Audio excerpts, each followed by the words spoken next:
안녕하세요. 여러분의 성공적인 배팅을 위하여 열심히 분석하는 스포츠 황제입니다. 여러분을 토방에서 머리를 식혀드리고자 준비한 분석입니다. 분석 시작 전에 구독과 좋아요는 큰 힘이 되니 구독과 좋아요 한 번씩 부탁드리겠습니다.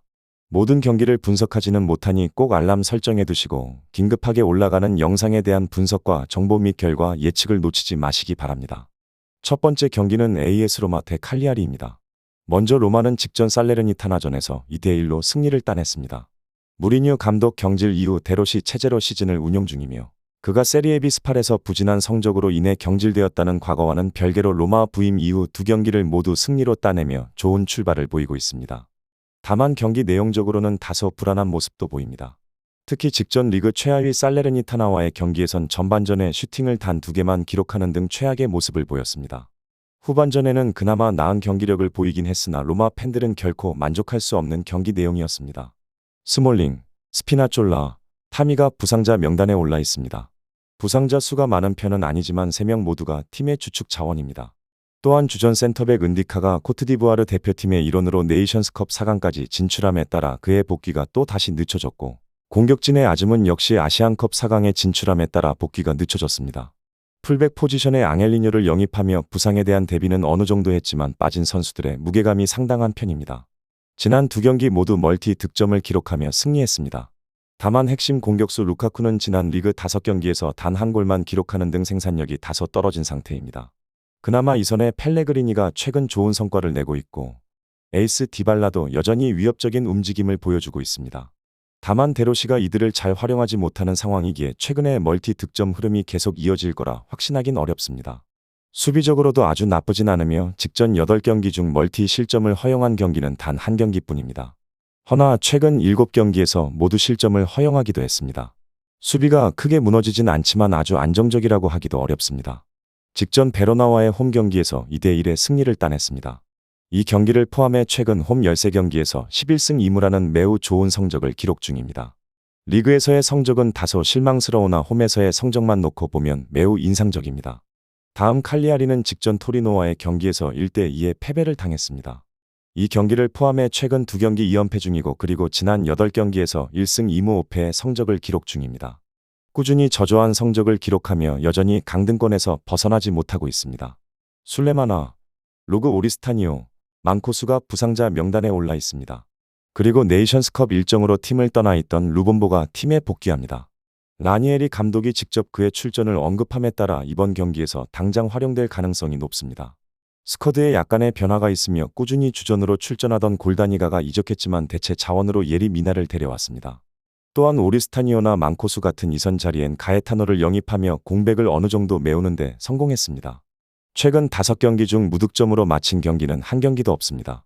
다만 이 중 멀티 득점을 기록한 경기는 단 한 경기뿐이고 꾸준히 득점이 터지고는 있지만 폭발력이 다소 아쉽습니다. 주전 공격수 페타냐는 꾸준히 기회를 받고 있지만 이번 시즌 리그 16경기에서 단 한 골을 넣는데 그치고 있습니다. 오히려 출전 시간이 적은 파볼레티가 더 많이 골을 넣고 있지만 그는 공중볼에 특화된 타겟맨이고 체력적으로 다소 문제를 안고 있어 선발로 활용하지 않고 있습니다. 직전 프로시노네 원정에서 1대3의 패배를 당했습니다. 이 경기를 포함해 올 시즌 7은 원정 13경기에서 1승 3무 9패의 성적을 기록 중입니다. 이 중 유일한 1승은 코파 이탈리아 경기로 리그 경기로만 놓고 보면 11경기 3무 8패의 성적입니다. 원정에서 큰 기대를 하기 어려운 흐름입니다. 결론부터 말하자면 AS 로마는 최근 칼리아리전 3경기에서 모두 승리를 따냈습니다. 확실히 로마는 칼리아리에 비해 꾸준히 전력이 강했던 팀이고 그 차이가 최근 맞대결 결과에 고스란히 드러나고 있습니다. 직전 맞대결에서 칼리아리도 한 점 후반대에 기록하는 등 나름 선전했으나 AS 로마는 2점 중반대에 높은 값을 기록했습니다. 점유율은 더 낮았지만 공격 효율이 확실히 더 높았고 루카쿠가 이날 2골을 기록하며 팀의 대승을 이끌었습니다. 데로시의 지휘력에 대해선 여전히 확신이 없지만 그래도 최근 2연승을 기록하며 결과는 확실히 챙겨갔습니다. 칼리아리도 로마의 입장에선 전력 차이가 확실하고 최근 팀 분위기나 원정 성적이 좋지 않기에 충분히 공격력으로 짓누를 수 있는 팀입니다. 다만 로마가 최근 실점이 꾸준하기에 칼리아리는 역습 상황에서 어느 정도 기회를 얻어낼 수 있을 것입니다. 오버를 추천드립니다. 두 번째 경기는 라요 바이에카노 대 세비야입니다. 먼저 라요는 상대에 따라 수비적으로 임할 때가 있는데 최근 아틀레티, 소시에다드 상대로 그렇게 했습니다. 그래서 얻어낸 결과는 1무1패인데 이번에 세비야는 예전 세비야가 아닌 것은 본인들도 잘 알고 있기 때문에 홈 이점을 살려 공격적으로 나설 것입니다. 그러나 최근에 공격적으로 나섰던 팀들 상대로 좋지 않은 결과를 가져왔습니다. 이것은 공격수들이 결정력 찬스를 많이 놓치고 있기 때문입니다. 현재 공격수들이 저마다 다양한 방식으로 기회를 놓치고 있어 이번에 세비야 수비진을 고려하면 충분히 득점이 나올 수 있으나 역시나 그 과정 자체가 매우 어려울 것입니다. 카메오가 올 시즌 그런 느낌으로 시즌을 보내고 있어 직접적으로 득점 관여는 카메오이고 팔라손과 가르시아는 측면에서 이타적인 플레이를 선호합니다. 그래서 볼을 가지고 있을 때 공미와 함께 3명이서 볼을 다루며 전진성을 보이고 그런 다음에 카메오에게 맡기는 방식입니다. 전체적으로 볼을 전달하고 하프라인을 지키는 운영이기 때문에 수비 축구를 하는 방식입니다. 그런데 상대가 세비야기 때문에 이선 자원들은 대부분 공격적 지원을 해야 하고 득점을 통해 승리를 따내야 하기 때문에 수비의 강도를 낮출 예정입니다. 트레저와 팔라손은 그래도 개인 능력이 우수해 빅찬스 메이킹은 물론이고 스스로 해결할 능력이 되나 올 시즌 전체적으로 모든 공격 과정이 유연하지 못한 부분이 있어 오늘 그 고삐를 풀어야 합니다. 다음 세비야는 전체적으로 선수 한 명씩 뜯어보면 전성기 때 이름 좀 날린 선수들입니다. 그런데 성적을 내지 못하는 것은 감독이 그 선수들의 장점을 잘 살리지 못하고 있기 때문입니다. 수비적인 부분이 여러 감독들까지 개선하지 못해 이번에도 수비는 호러쇼를 할 예정입니다. 최근에 더 성적 부진이 있는 이유가 장악력을 완전히 잃었기 때문입니다. 상대가 누구든지 간에 중원에서 장악력을 보이며 치열한 공방전을 만들어야 하는데 그러지 못하고 있습니다. 그런데 바예카노의 삼선은 매우 다투기 좋아하고 거친 플레이를 선호하는 선수들로 구성됐습니다. 그래서 압박을 가하게 될 것이고 이것을 유연하게 풀어내면서 공격을 해야 하는 게 중요합니다. 현재 결정적 찬스가 있다면 네실이나 또는 최근에 득점 퍼포먼스 좋은 로메로가 충분히 넣을 수 있습니다. 이 과정까지가 만들기 힘들어하는 세비야는 측면을 통한 높이 싸움을 자주 할 것이고 발밑 싸움은 주로 라키티치가 나오게 되면 그 역할을 수행할 수 있습니다.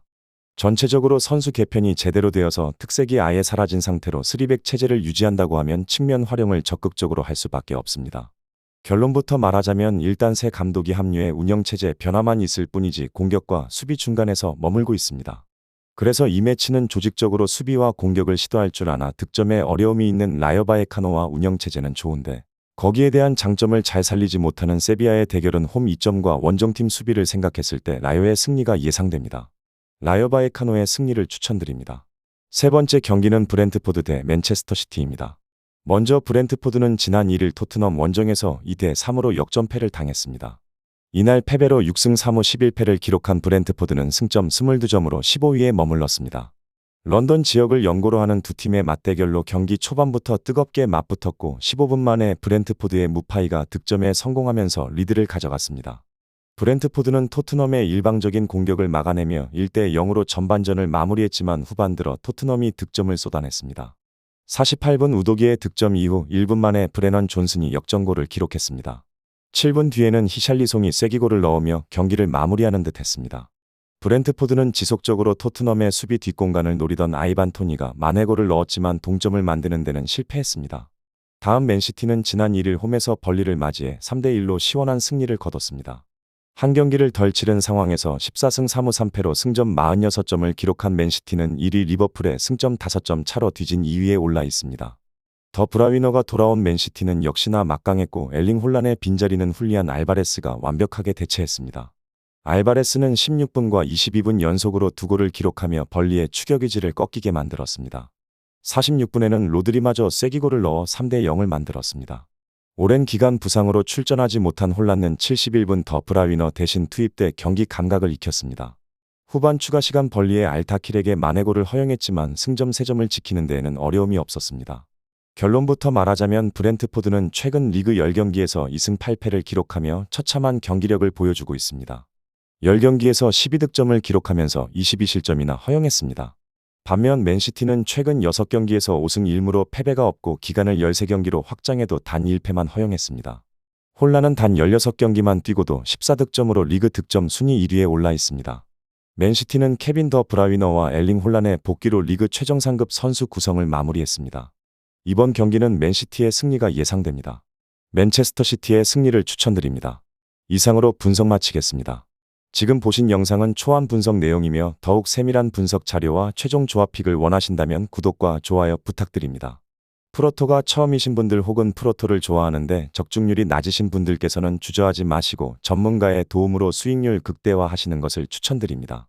토토는 단지 운으로 하는 게임이 절대 아닙니다. 모든 분야 전문가들이 존재하듯 프로토도 전문가들이 존재합니다. 경기 전 다양한 분석 자료 확인 필수이며 가장 중요한 정보력이 수익의 90% 이상 지분을 차지하고 있습니다. 영상 시청해 주셔서 감사합니다.